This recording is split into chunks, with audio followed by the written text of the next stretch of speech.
In this podcast episode, Ben Shapiro discusses the disturbing trend of anti-Semitism and anti-Western sentiment that is prevalent in certain parts of Europe, particularly in Malmo, Sweden.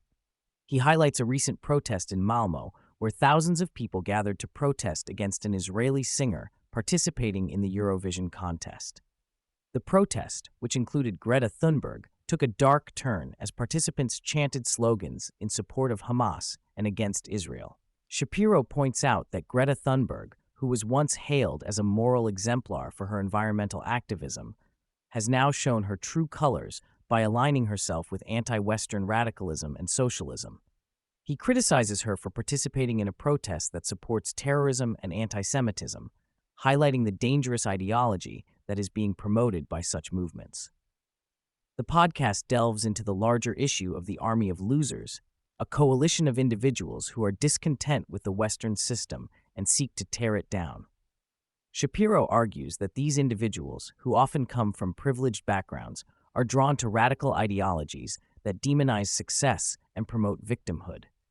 The Jews, in this context, serve as a convenient scapegoat for their grievances against the West. Shapiro also criticizes the Biden administration for caving to pressure from these anti-Western forces by restricting offensive weaponry to Israel during its conflict with Hamas. He points out the absurdity of the administration's logic, which suggests that Israeli military operations in Gaza would strengthen Hamas's negotiating position. He highlights the fact that Hamas, led by Yahya Sinwar, has no interest in negotiating and is actively seeking civilian casualties to further its agenda.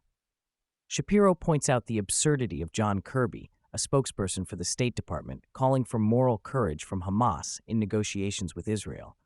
He highlights the hypocrisy of the Biden administration, which cut off military aid to Israel while issuing sanctions waivers to allow arms sales to Qatar and Lebanon, both proxy states of Iran. Shapiro criticizes Biden for abandoning Israel and breaking apart his own party over this issue. Shapiro mentions the backlash from Democrats, with some like Senator Chris Van Hollen calling for the withholding of offensive aid to Israel, while others like Senator Jackie Rosen and Senator Richard Blumenthal express unwavering support for Israel. He notes the division within the Democratic Party over this issue, with some moderates like Ben Cardin remaining silent. Shapiro also discusses the response from former President Trump, who criticizes Biden for abandoning Israel and calls it disgraceful. He mentions comedian Michael Rappaport, a lifelong Democrat who unendorsed Biden over this issue. Shapiro praises Representative Brian Mast for his strong stance in support of Israel. The New York Times is also mentioned, with Shapiro pointing out their attempt to shift the focus from Biden's actions to Republicans echoing anti-Semitic tropes. He criticizes the New York Times for trying to downplay Biden's actions and portray Republicans as the real anti-Semites.